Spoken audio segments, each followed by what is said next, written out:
Right, Munyumba, we have entered a new week. What have you captured on your radar today, albeit Christmas quickly approaching?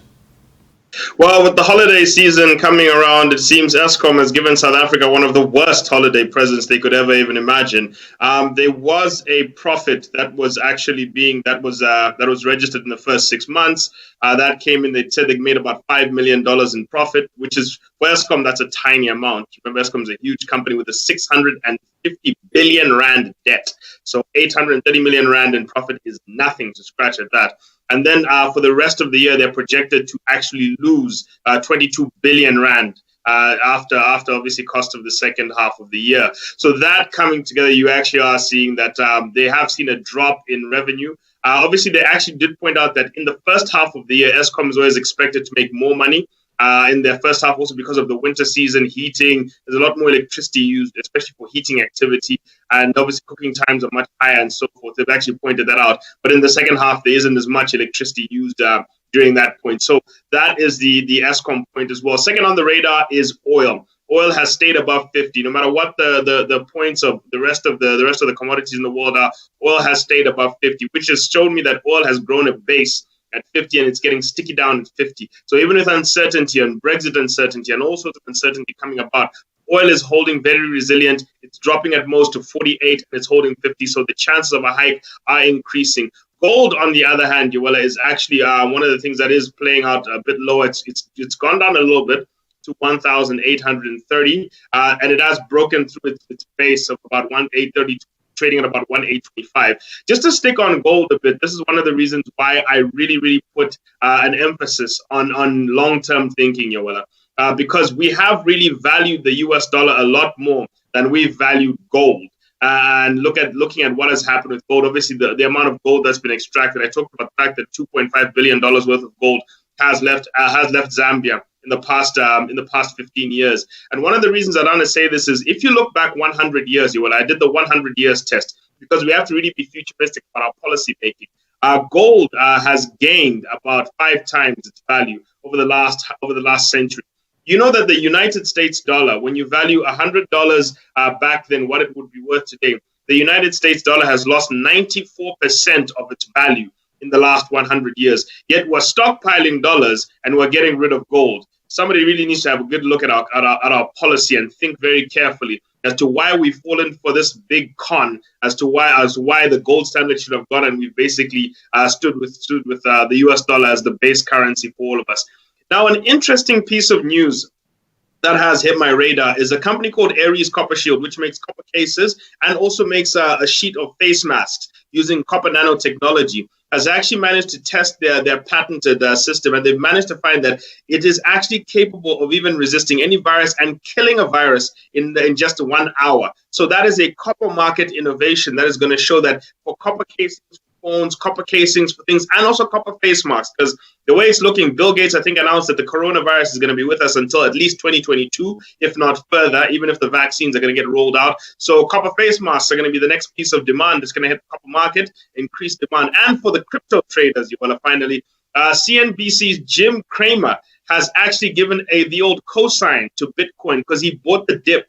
When Bitcoin went down, he announced that he has actually bought the dip and is actually buying it as it's getting low with the expectation of getting higher. That is a big old tick to Bitcoin. And right now it's trading about 19.15 after that cosign. So you can see there's a lot more legitimacy coming into the Bitcoin world. And it is also talking to that shakiness in the US dollar. One of the reasons, by the way, Ola, why you're seeing gold struggling to push up in a time when the dollar is getting weaker and weaker is also because some of the demand that would have gone to gold is also being shared with cryptocurrency as well. So you are seeing that there's a bit of a competing good coming into gold. Whether that's going to stand the case, it's just because of that. It's because of that decentralized nature of Bitcoin that's allowing it to be a good competitor to gold.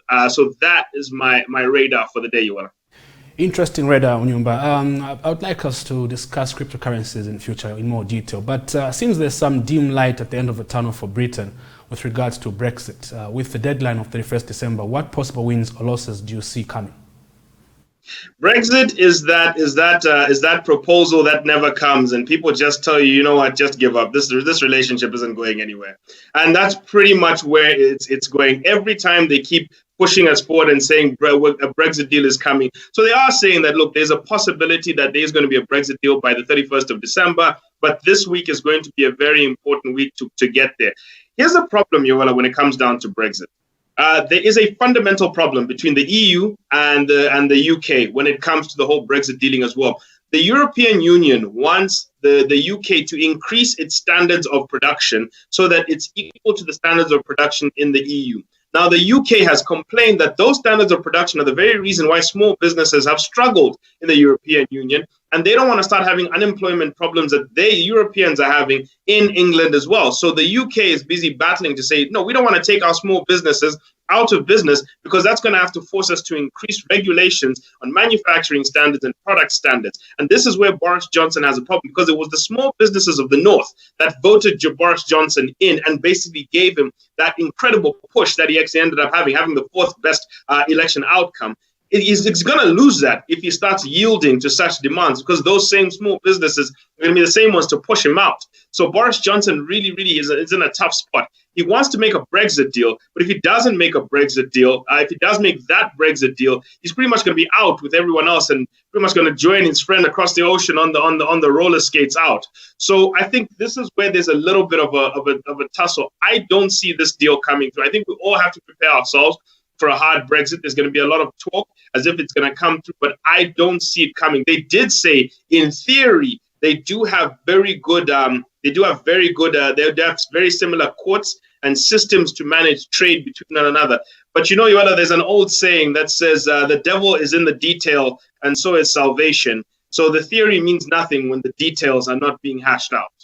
Yeah, Munyumba, what's interesting is that when Boris Johnson took over from Theresa May, it looked like he was going to, swiftly get through to the end of this deal. But then postponement upon postponement. Let's see what happens by the end of the year. Now, finally, Munyumba, what is your outlook for the week?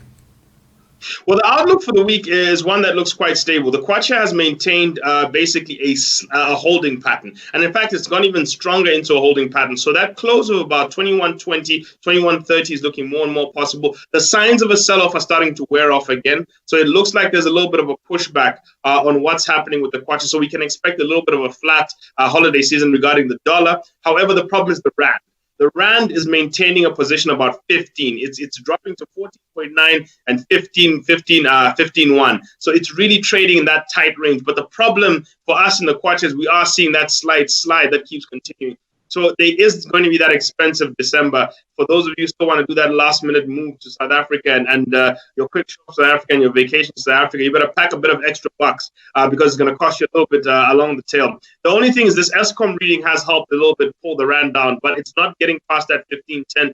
So it looks like the Commerce Bank and Credit Suisse midpoint of 15 is going to be the close for the rand itself. And the expectations also are going to be that Eskom will have a better next year because they have hiked tariffs. In fact, one of the things that got them through this year was hiking tariffs. So the rand kwacha is what you need to keep your eyes on when it comes to the end of the year. For the other parts of the market, you are seeing a little bit of a rally. There's almost a blank check that has been written in the markets today.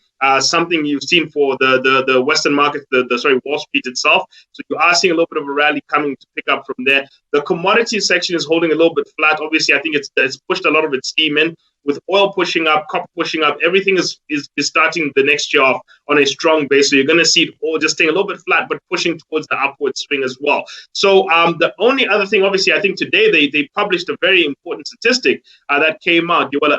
Tesla, for those who are interested on Wall Street markets, Tesla has increased its value this year alone by fivefold, 497% stock valuation gains just this year. This is why Elon Musk has basically moved into the top three richest people in the world. Here's a little fun fact and an interesting statistic about Tesla versus Ford, for example. Ford sells about $156 billion worth of cars a year, and Ford is only valued at $34 billion.